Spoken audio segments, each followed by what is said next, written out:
This is Greg Pass with the Americans in Wartime Experience. Today's date is July 27th, 2022, and I have the pleasure to sit down today with Brad McGuire. We are speaking remotely through the magic of Zoom. I'm in Woodbridge, Virginia, and Brad, where are you at right now?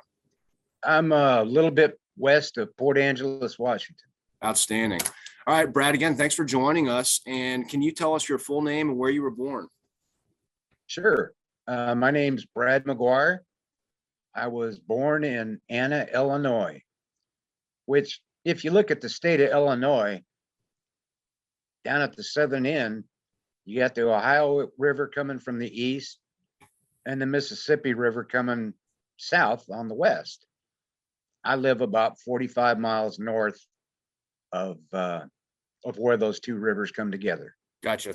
So when folks hear Illinois, they always ask, "Oh, Chicago?" No. 365 miles south of Chicago. We actually have hills and creeks and rivers and lakes and ponds. We also don't have topsoil. So 6 generations ago, my family moved in, decided to start raising apples and peaches and cattle. Mm-hmm. Irish immigrants, seems like that's what they knew best, and that's what they continued on with. Gotcha. On the topic of family, you have any veterans in your family? My granddad, my dad, most of my uncles, well, no, all of my uncles on both mom and dad's side. But on dad's side, it was kind of strange. Granddad started out, he's the first sailor that I know about. And he started out in World War I, made a couple trips across the pond, and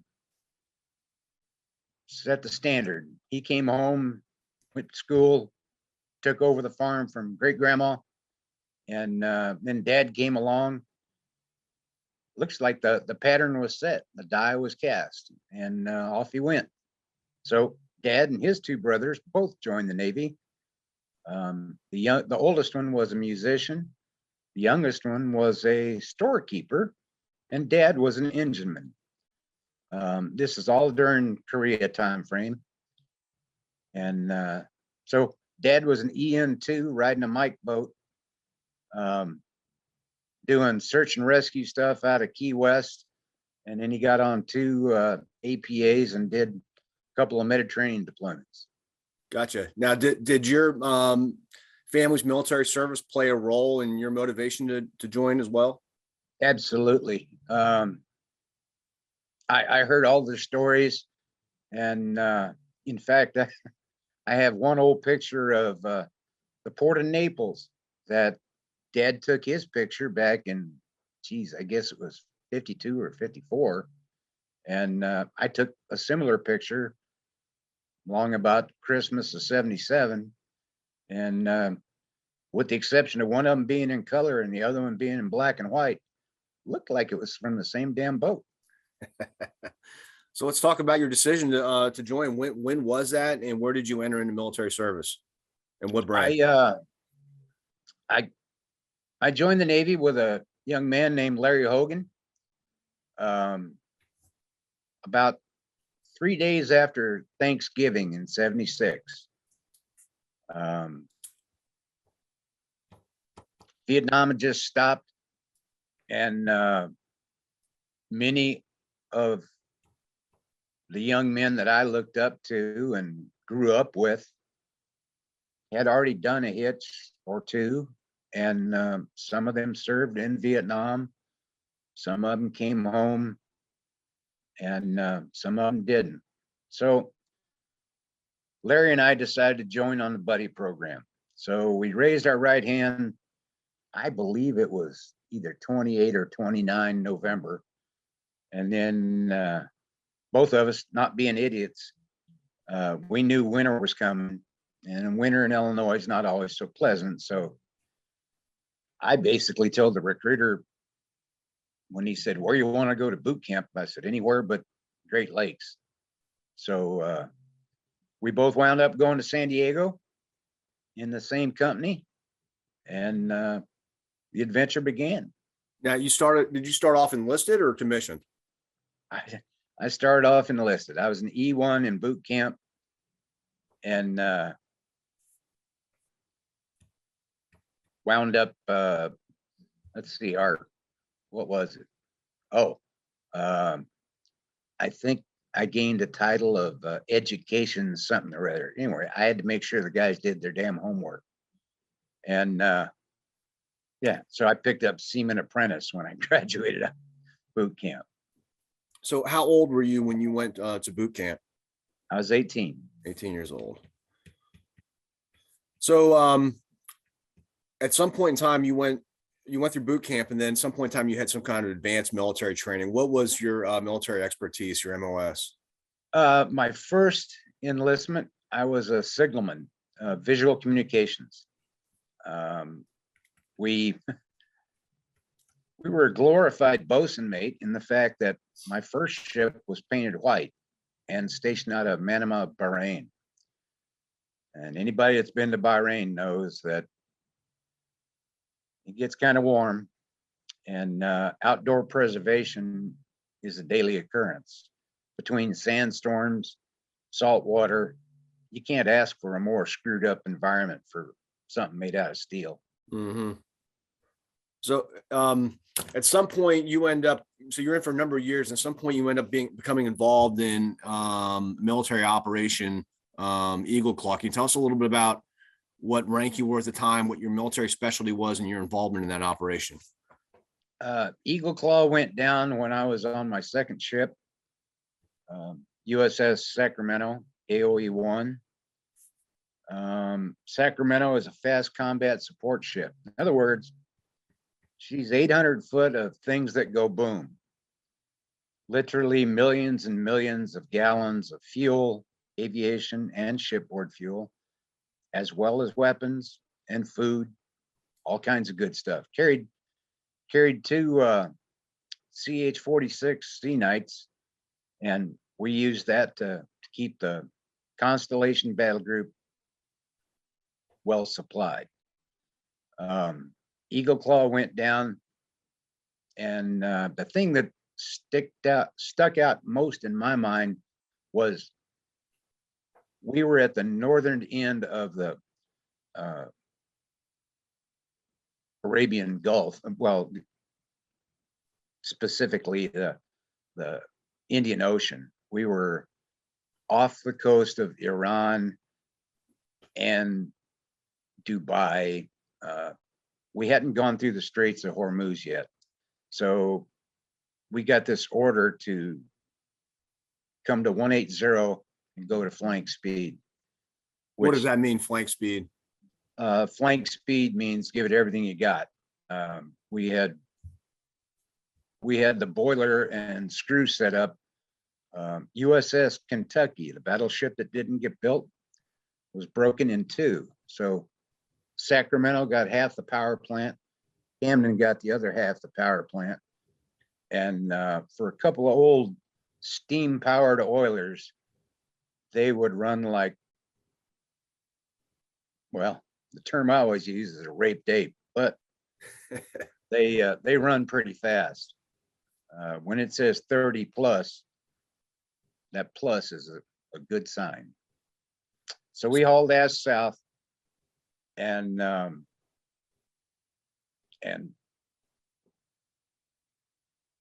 special ops guys went in.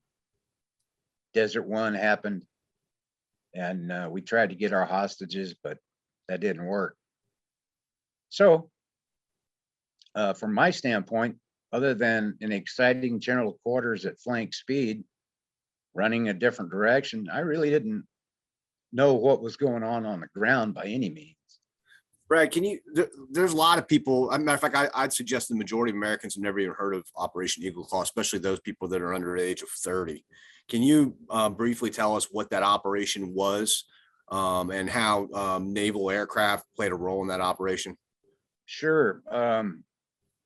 Eagle Claw came about because the Ayatollah Khomeini came to power in Iran and decided to invade our U.S. embassy.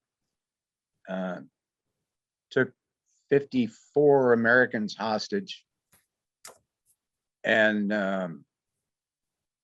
maybe it's 52, I forget. But he held them hostage for over a year, almost a year and a half, and started making threats.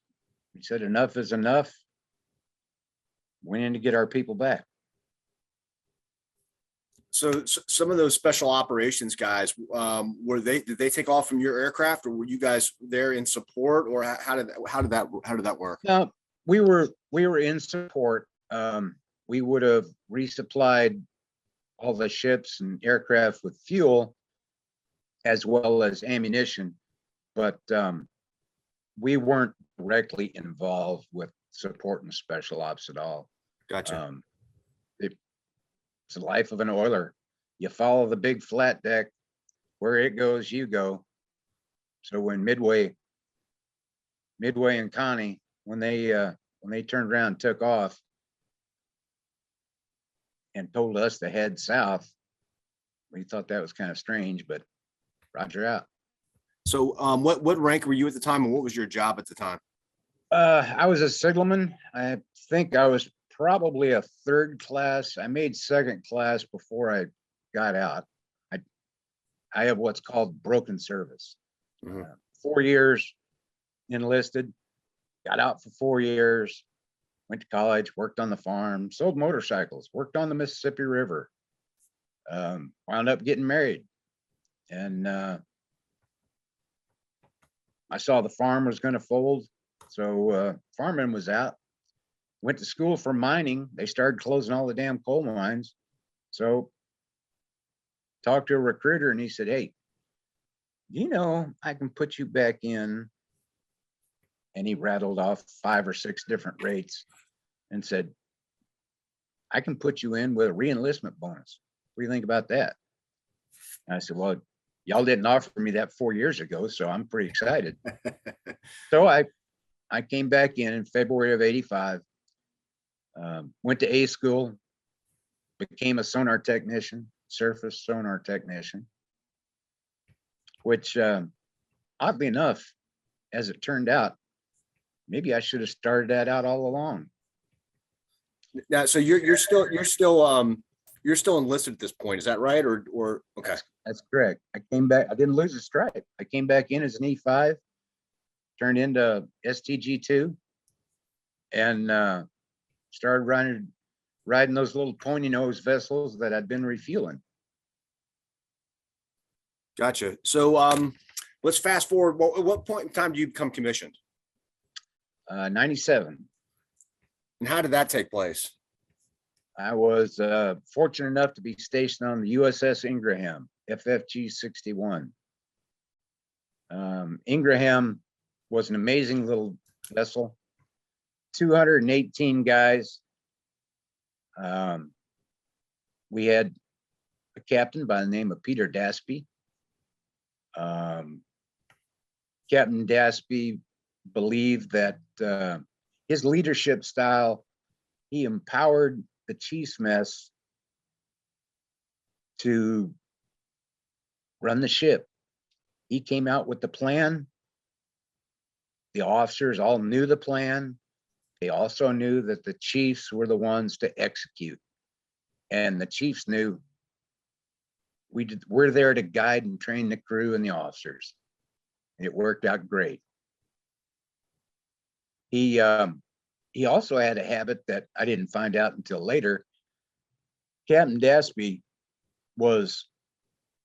he hand wrote, I would say almost calligraphy style writing, every wife, girlfriend, mother of every crew member.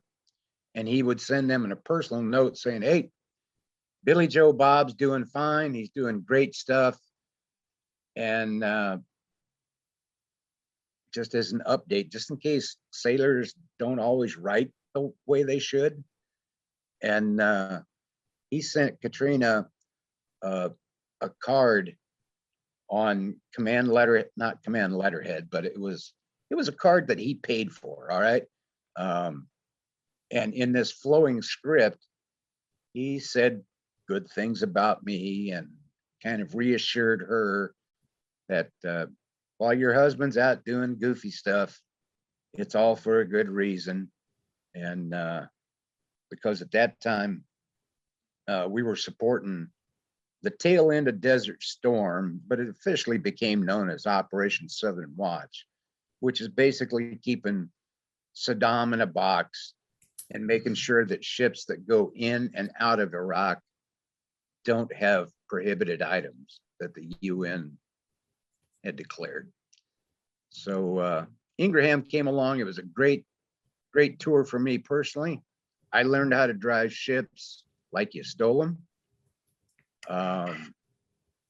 And the Captain Ashby, well, without him, I wouldn't have realized that part about myself. Sounds like a heck of a leader. He was. I wished he'd have been there for that's the darn thing about the Navy. You only have to work for an asshole the most 2 years. Mm-hmm. So when you get a good one, like, damn it, can't we extend him? No. Senior officers have a rotation that you get your 2 years of commander command, and then it's off to do other things. Captain Dasby impressed me in many, many ways, but the biggest lasting impression, was when I got commissioned in October of '97. He came back. He was in Hawaii, stationed with Pac Fleet, and he came back to Ingraham to help me get commissioned. He read my oath. So very cool.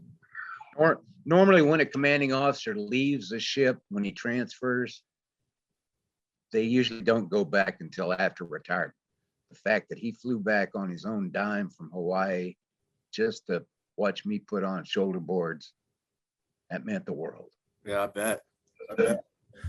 Let's fast forward to 9/11. Where were you when you heard about the attacks, and what was going through your mind? I was stationed on David R. Ray, DD 971. That was my first ship with women on board. It was my last tin can.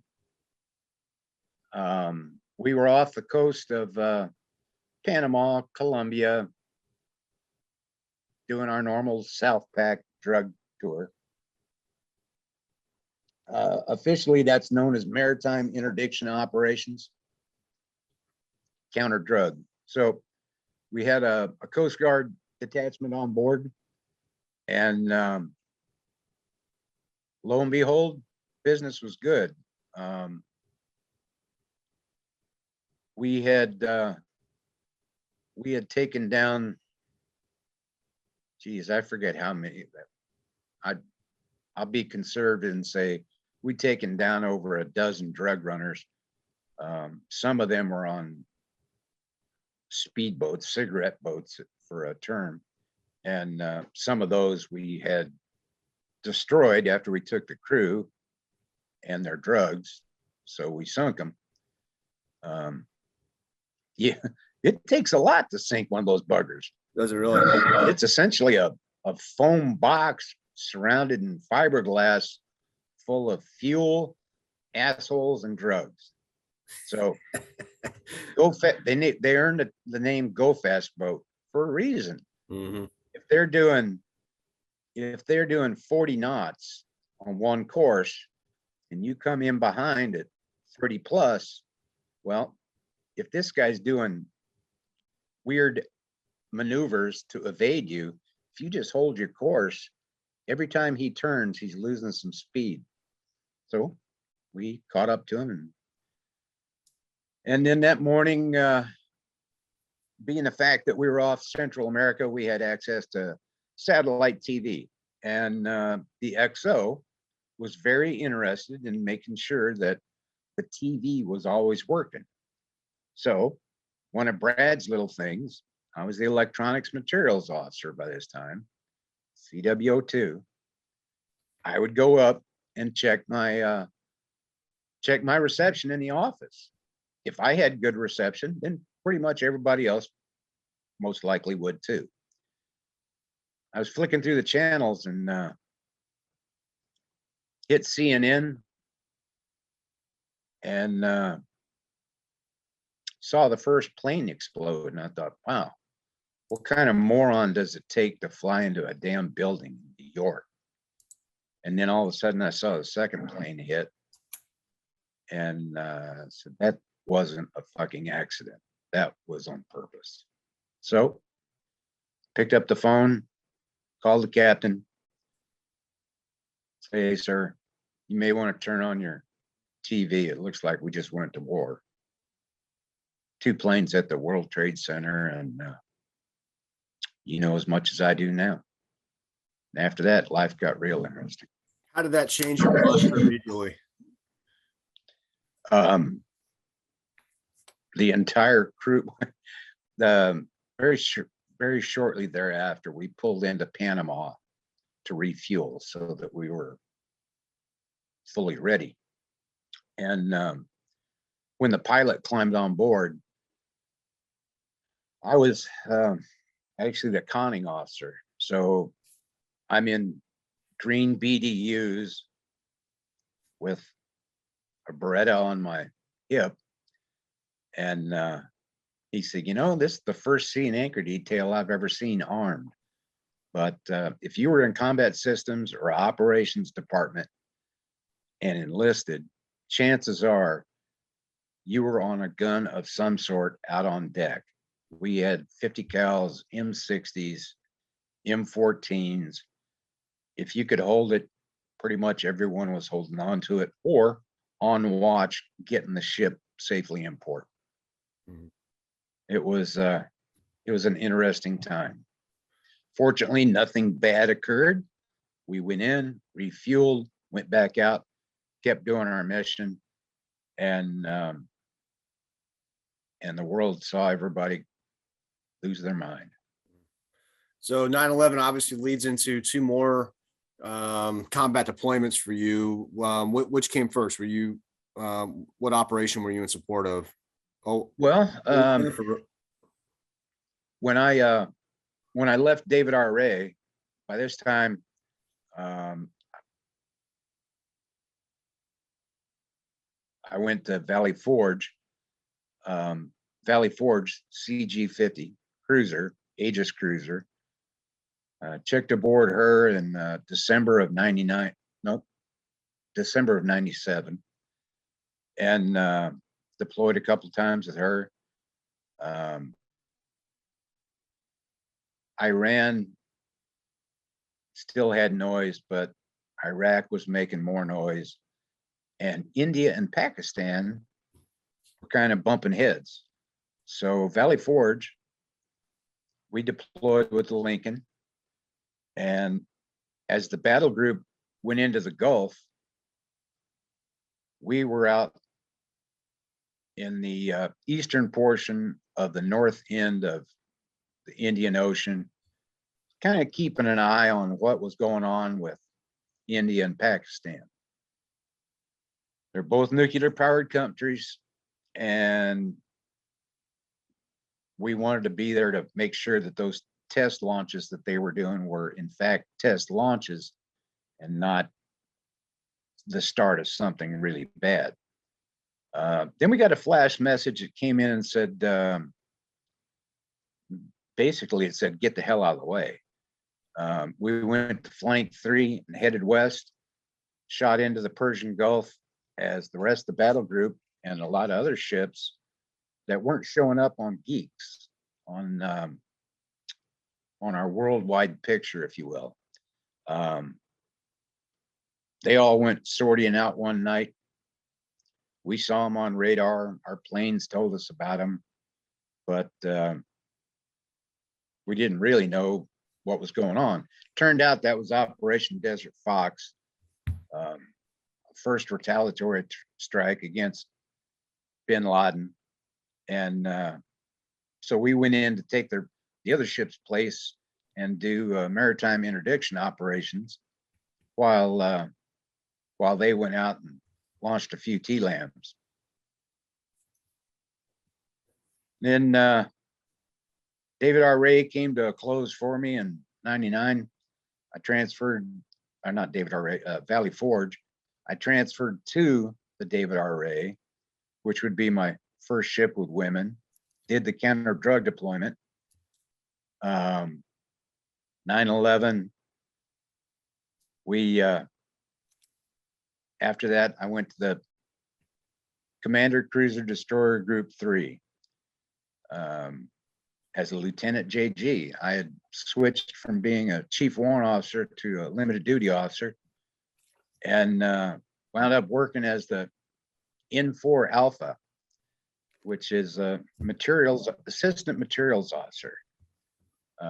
My boss was a chief engineer, and that was his strong suit. He could do command level things and had an understanding of engineering that I didn't have.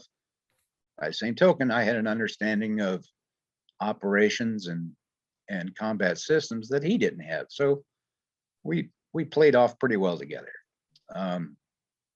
We rode the Abraham Lincoln, CVN 72. We were stationed out of Everett, Washington, and they had us in a little brick building up on the second floor, which, all right, Everett was a growing base.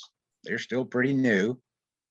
Didn't expect a bunch of, white column buildings with flowers all around. That's only found in Pearl Harbor. So got on the Lincoln and things ramped up. We deployed in June of '02 on what was supposed to be a 6-month cruise. We got over, started doing our operations, and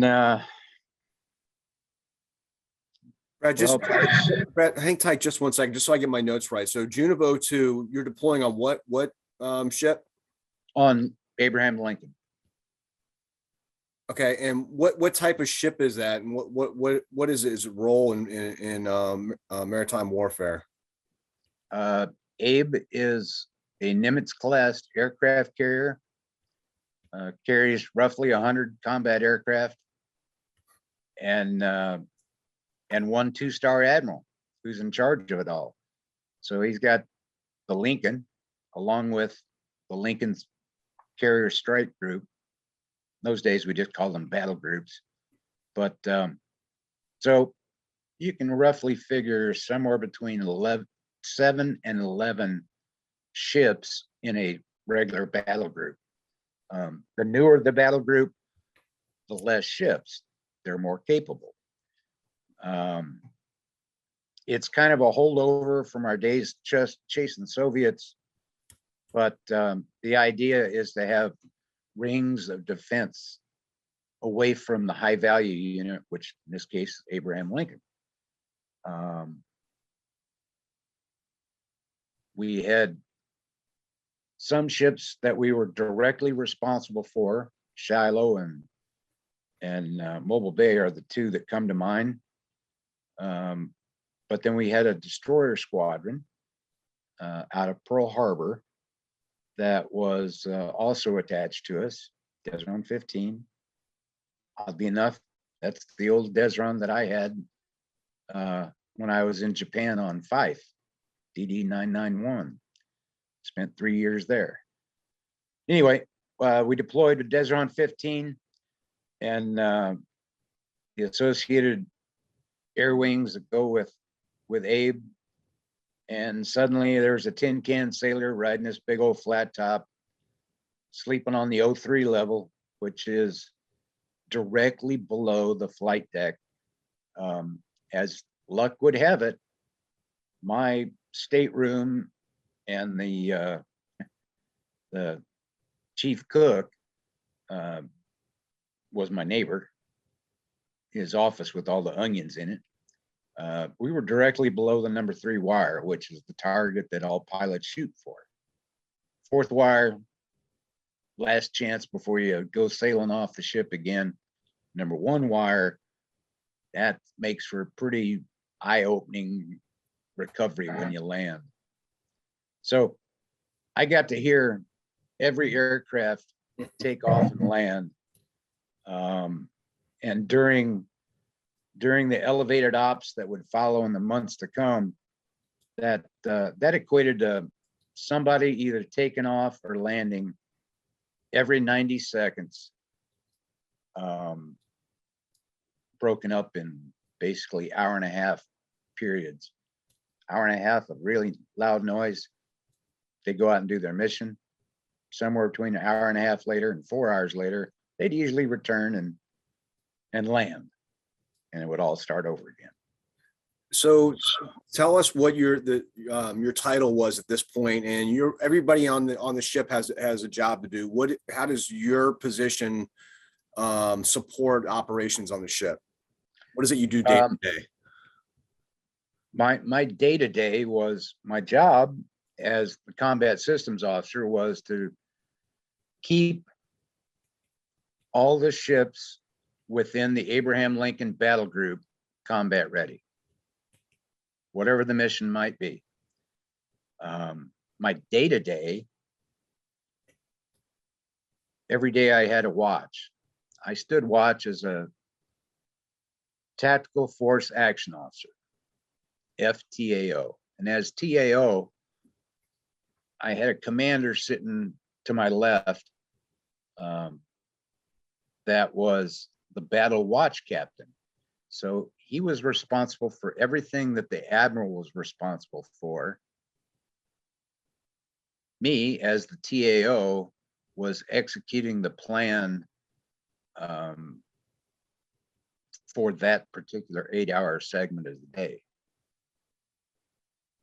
So anything involved flight ops, I had an air officer that kept track of everything in the air, and he was responsible for coordinating with the air department on the day's launches and recoveries and missions. I had a surface watch officer that took care of the surface and subsurface picture. So between the four of us, we tried to get this gaggle of ships together to go do whatever the job was required.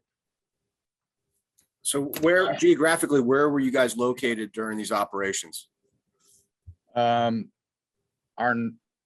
deployment went into the Persian Gulf, and we were doing Operation Southern Watch,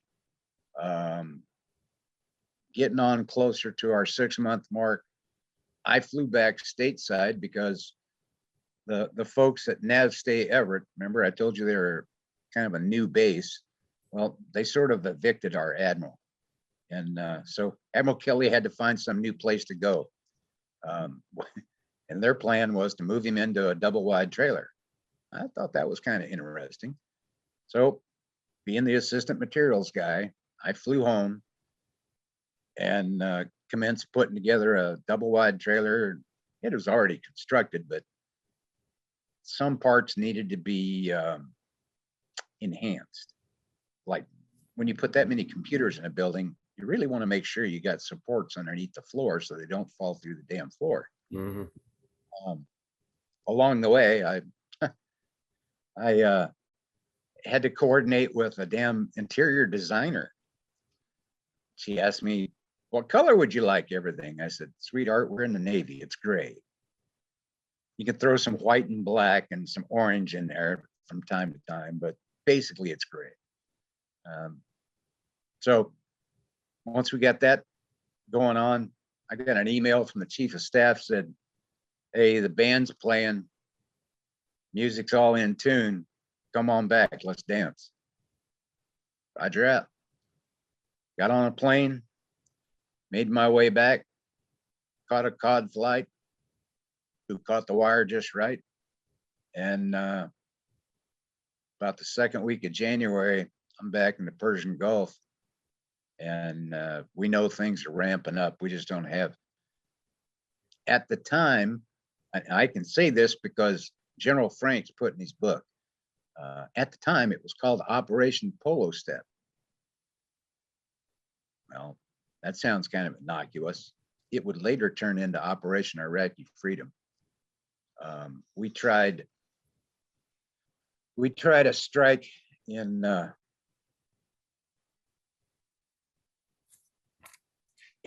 March. What now? Just to confirm, is this still the Abraham Lincoln? Yes. Okay. Yeah.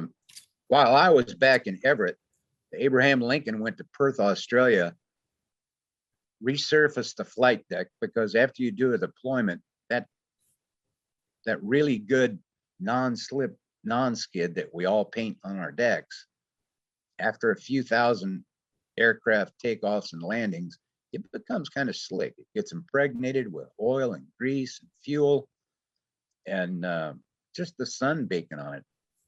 So they resurfaced the flight deck, got everybody to go home on leave, come back. Single guys all had a ball. I'm sure Perth, Australia is always one of those open arms kind of ports. Anyway, I went home, put together a double wide. They got the ship ready. We all got back together. Started doing operations again, sort of an enhanced Operation Southern Watch. Saddam was increasingly pushing the limit, pushing the line. How far could he go? Well, he'd build these little fiber optic nodes, cable wires buried in the ground. We'd see a new one get put up, we'd go in and blow it up. As Polo Step grew, when it became Operation Iraqi Freedom, it was, we had a green phone on the wall, and well, I was actually sitting on a little table over to my right, next to the bulkhead, between me and the radar operators. And whenever that phone rang, it was usually somebody important.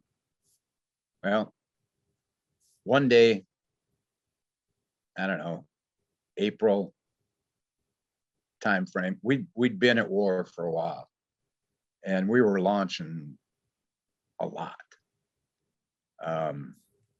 I think, if I remember my numbers correctly, we launched something on the order of 800 Tomahawks, and our ship dropped 1.6 million pounds of very accurate ordnance. That's a lot of JDAMs put together, but boy, they work good. So we were plugging along, and things got, I won't say routine, but we knew what the hell we were doing. And I believe the Nimitz came in to relieve us. We did our handover, they took over, we took off. I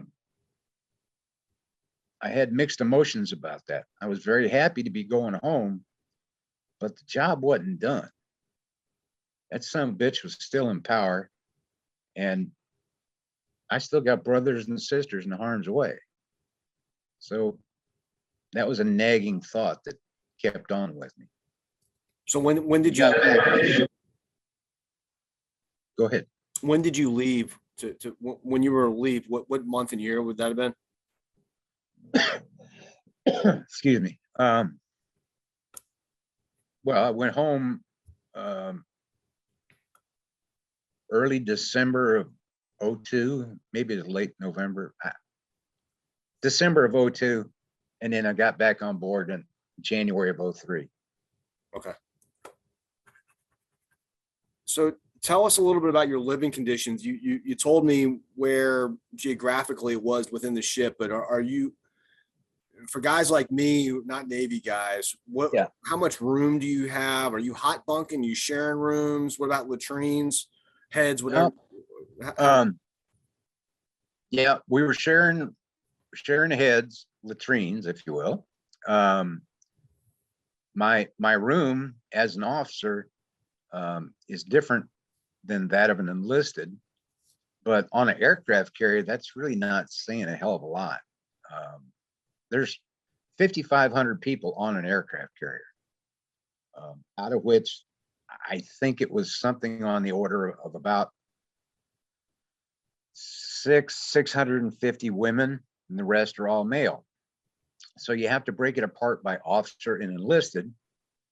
And within the enlisted, the cooks kind of birth together with the supply guys, with separate from the engineers aboard a nuclear aircraft carrier. That even gets broken down even further.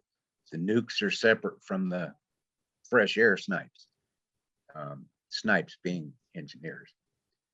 And then the officers, again, it's by rank. The captain has an import cabin, and then way up high on the island, he's got his underway cabin. So the admiral does too. He has a flag bridge, which I remember right was on the 010 level. So when you hear the term, hey, run up here and show me the XYZ, well, you got to climb 7 bloody ladders just to get up there. And I'll be there in a minute. It'll take a while. My room was, I shared it with one other officer. He was our EOD representative. So he would go out and do bomb disposal, special ops stuff. And then he'd come back. I never knew if he was going to be in his rack or not. So but he'd come in, you know, he had a rack, I had a rack. He took the top rack, I took the bottom rack. He said, you're here all the time. I'm not. Okay, fine by me. So how big was it? Well, when your racks are only too tall, you actually have room enough to sit up in your rack and not bump your head on nothing.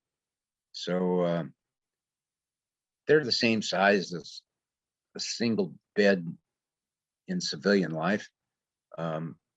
We each had a stand-up locker that had a drop-down desk, and seemed like 3 drawers down below, and had a little safe in it, and then 2 big cubby holes above it.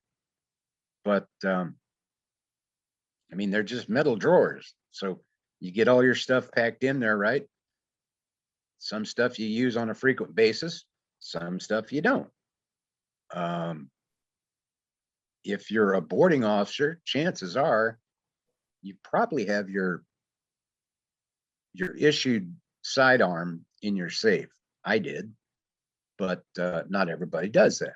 Different captains have different rules. So, but size-wise, I don't think my stateroom wasn't any longer than 20 foot long and maybe 8 foot wide. Gotcha. 6, 7 foot tall. What about showers? Were you able to take a shower every day, or was Yep. you have to rotate? Or That's one of the beauty things of being on a nuclear powered vessel. You don't really run out of fresh water. It makes its own water because it has to do that to maintain the plant, keep the reactors cool. And so we had to go out the passageway and go aft a little ways. Seemed like 30, 40 feet or so. A couple of knee knockers to cross over, but you know, there's a men's shower, men's bathroom, and so you're probably talking 4 or 5 crappers, 6 or 7 sinks, 6 or 7 showers, and that supported, I guess, all the officers on staff and a few other pilots. I don't know. It's not like I knew everybody that came in there, but then again, I didn't really spend a lot of time in there. What about food? How would you rate the food? Was it decent? Um, yes, it was outstanding. We had the staff ate in the flag wardroom. So we had our own cooks, but they use, I mean, they would sometimes go down, bring up 30 gallons of corn, peas, whatever. Um, we ate the same food the crew did. I would even say that the crew probably had fresher stuff than we did. I hope that was the case. Seemed to be. But you would come in, uh, lunch hour, meal hours are from this time to this time. And you come in, sit down, they come out, what would you like, sir? If it's breakfast, you tell them how you want your eggs, hash browns, whatever. Yeah, it was, I didn't starve by any damn means. What about entertainment? How you guys have movie theaters in there, or what do you guys Um, entertain on they the had a downtime you had? a pretty good, we had a shipboard closed circuit TV that was attached to a satellite TV. So we were able to draw down, CNN, Fox. I, there was a couple other AFIs, Armed Forces Exchange related stuff. And then the interior communications techs, they would run a movie schedule for that was shipboard only. And you get standard movies come in that are pretty much first run stuff. So you could watch TV or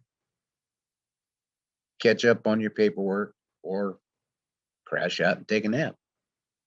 You guys able to see sports, Army Navy game, or anything like that? Oh yeah.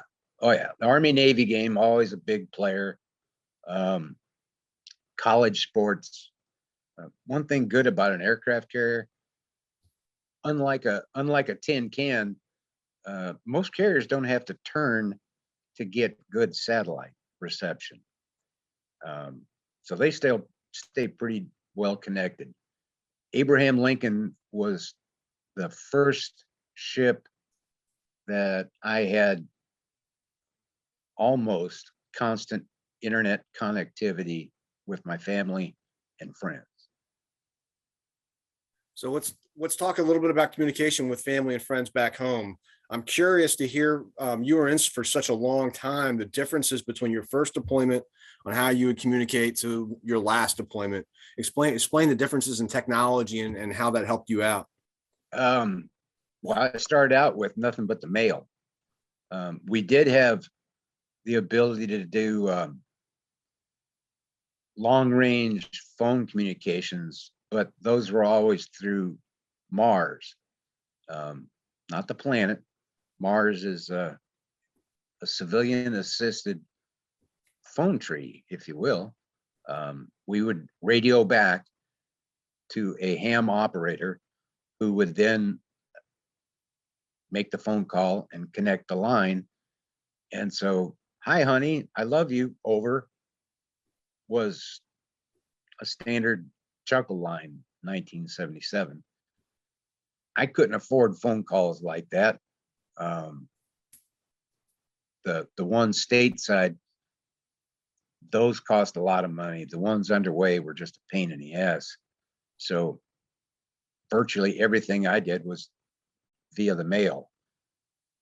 If you're on an aircraft carrier that can get mail on a frequent basis, not so bad. If you're on a tin can like I was earlier, hey, the mail's going to go off the ship when you get back in port, or when you unrep with another ship that's going to be able to further transfer your mail. So sometimes you could go weeks, if not months, between sending a letter and getting a response back. And then as time went on, here I am on Abraham Lincoln talking on the phone to my wife, and she can hear all the bangs and clangs of aircraft taking off and launching and recovering. What was that? And little did I know that later on, she and I would be having a similar phone call from Baghdad when I was assigned to Minsticky, and I'd have to tell her that, oh, I was the guy that dropped something next door. It really wasn't that mortar that went off 5 yards away. All right, so you were in Baghdad. Let's talk a little bit about that. When were you in Baghdad, and what was your assignment? I was in Baghdad from April of 2005 until June of 2006. The Army started running out of people with clearances, so they started asking for volunteers. Became known as the Individual Augmentee Program. I was stationed on shore duty at NOPF Whidbey Island, chasing submarines once again as an officer from a shorestime SOSA station. And saw they needed some help, threw my name in the hat. I told him I'd be willing to go over in the fall. He said, well, how's 2 weeks in Baghdad sound? I said, well, that's a little quicker than I thought. Let me go talk it over with my wife and see what Kat has to say about that. So that's what I did. And she said, I wondered how long it was going to take you. So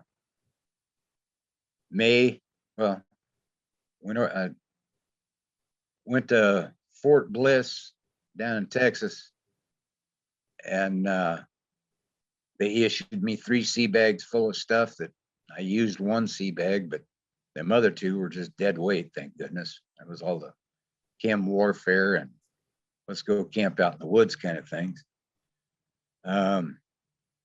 Multinational Security Transition Command, Iraq, Minsticky. Worked for a guy named General David Petraeus. Another amazing officer. Been over there with, he did a bunch of work in the opening days of OIF up in Mosul.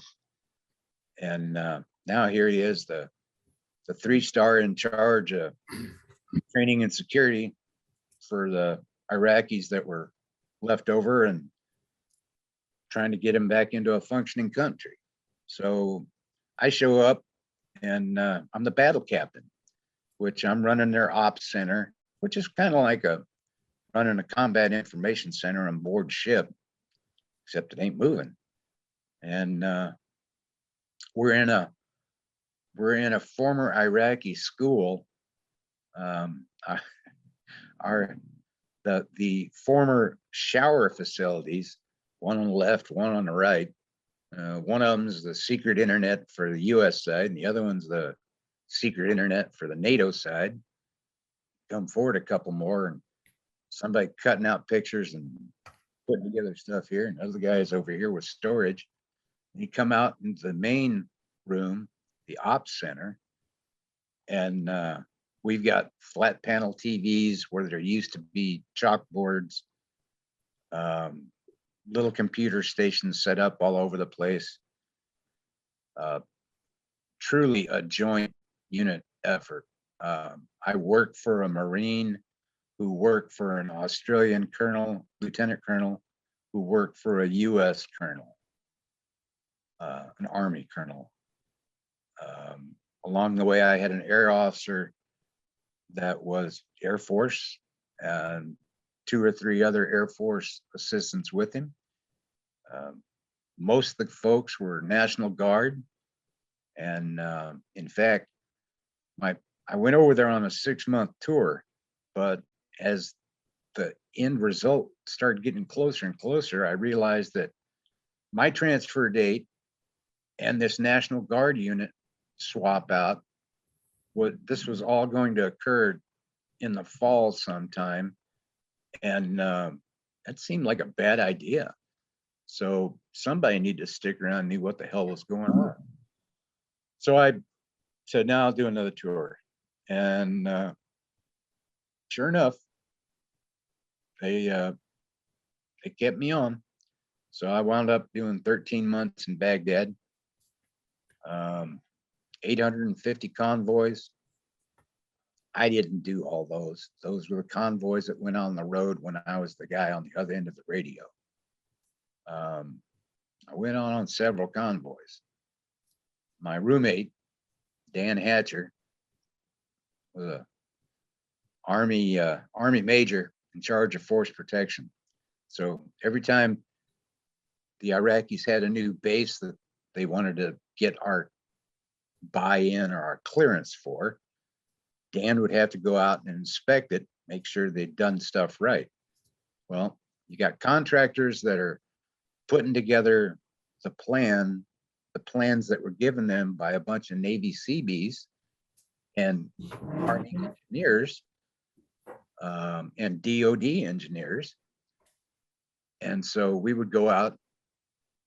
He kind of liked having me along because the old roommate, we're about the same age, and we both kind of thought alike. So if I wasn't on watch, and when I say on watch, we had a day battle captain and a night battle captain. So it's a 12-hour shift. And every few days you would get a day off. Somebody would come in and relieve you for that particular day. On those days off, sometimes Dan say, hey, let's go make a ride. All right. But that was an eye-opening experience in itself. I wound up. What were your impressions? What were your impressions of Baghdad in 05, 06? What was the status like a bird's eye view? What does the city look like at that point, and how did the locals interact with the Americans? My reaction was number one, we're doing this war on the cheap, but it's costing a hell of a lot of money. And if it weren't for the National Guard, there wouldn't be anybody here. I was blown away about how the true joint military works. You got some really, really smart people, and then you have some really, really new people. And sometimes that makes for an interesting dynamic. But from my level, which would be like dirt clod level, everybody that I worked with was phenomenal, regardless of whether they were there on a 4-month tour or whether they'd been there for over a year. The joint combined aspect was a first. Ozzy, working for that Lieutenant Colonel Ozzy, was an eye-opener in the fact that, yeah, he talked a little funny, but by God, we thought alike. And that did some eye-opening stuff there. We took incoming on a regular daily basis. V-beds would go off, and a V-bed is a car IED, improvised explosive device. So, in other words, a car bomb.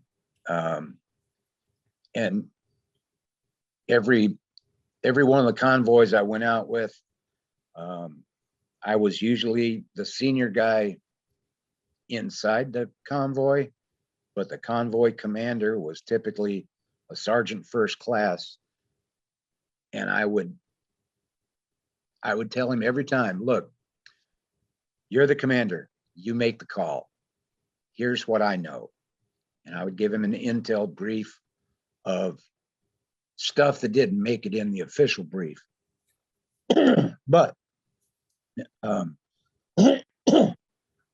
if, excuse me, if you see somebody with their hands duct taped to the steering wheel, that's a good indication he's not on a Sunday drive.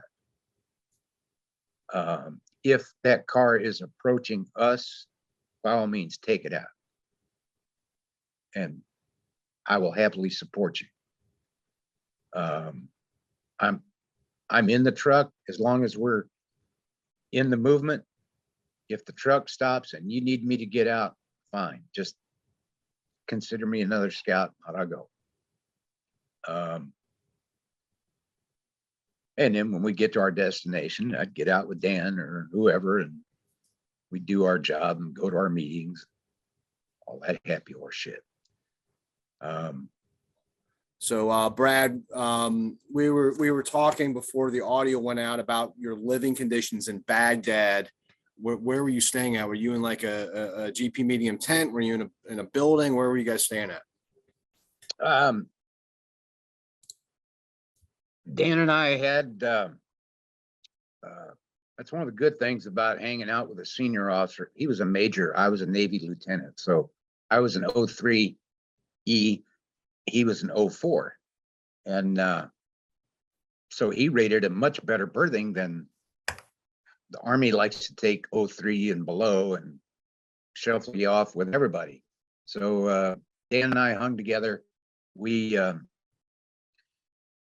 We actually lived in the trailer park north of what became the first American embassy, which was actually Saddam's old presidential palace. So the heart of everything right there on the banks of the Tigris.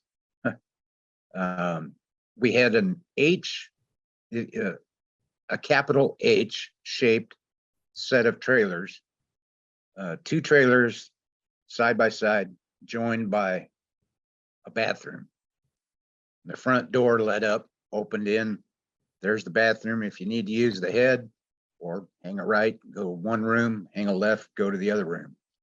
We hung a left, and that was our little CHU, containerized housing unit.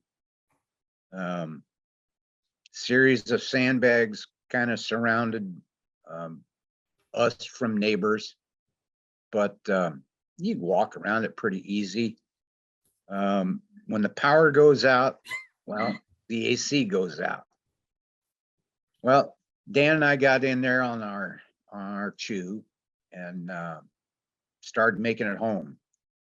We walked half-mile down to the PX, bought a coffee pot, a couple of bags of coffee, and the other assorted little things that you want to take back, make your own little hole.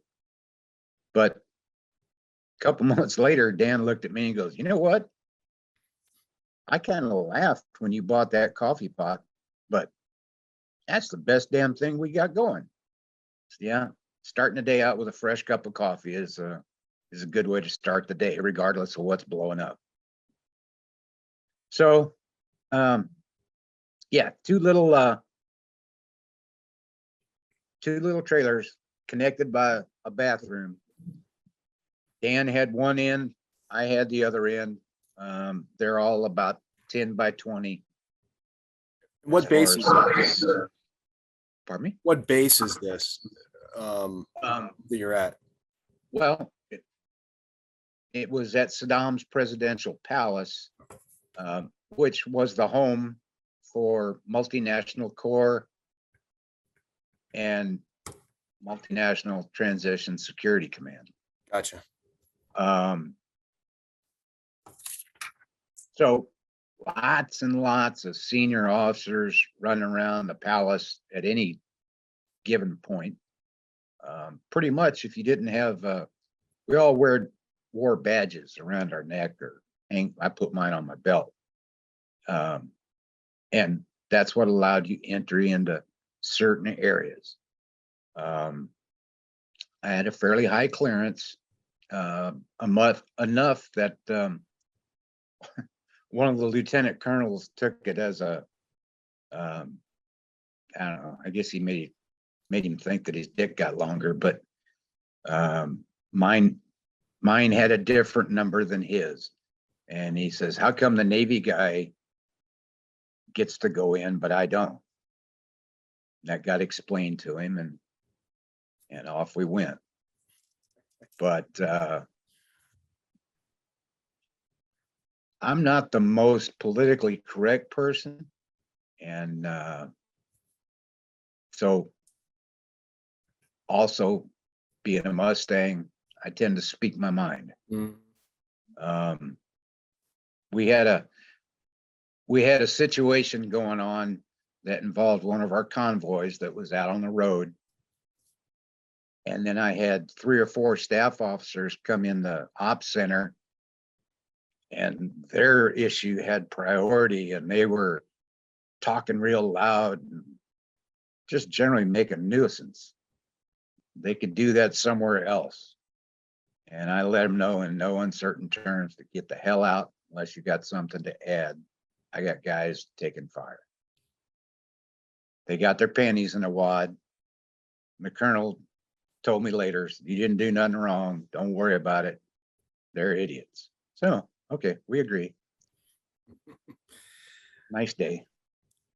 Brad, let me ask you a couple more questions to wrap it up. We're pushing the time on this. Sure. The recording. So a couple things. You know, you spent many years in the military, retired from the military. I see you're wearing a military-related shirt. If you happen to be out and about tomorrow and you have a young kid, 17-year-old kid, and he's like, hey, I'm thinking about enlisting in the Navy or becoming commissioned in the Army, whatever the case may be, what advice would you give them on how to be successful in the military? Go in with your eyes wide open. Ask questions. You ain't nobody special. You're one of several 100,000 others. You're going to be asked to do things that you never before thought about. Do the job right the first time. See what comes next. If you half the time, as long as you're in the right uniform, in the right place at the right time, you can make a career out of this, and paycheck's not too bad. If you want to go further, study your ass off, stay in shape, don't get in trouble. I didn't always do that, but it was a different time. Nowadays, things are much tighter, and my hat's off. And I'll tell you what, that's a hard job in the best of times. Nowadays, job's even harder. So between 4 and 8 weeks from now, you're going to receive a copy of the video, and you're also going to be given instructions on how you can submit your video to the Library of Congress at the Veterans History Project. Theoretically, your video will be kept at the Library of Congress for hundreds of years. If one of your great grandkids stumble upon the video, what would you want them to know about your service to your country?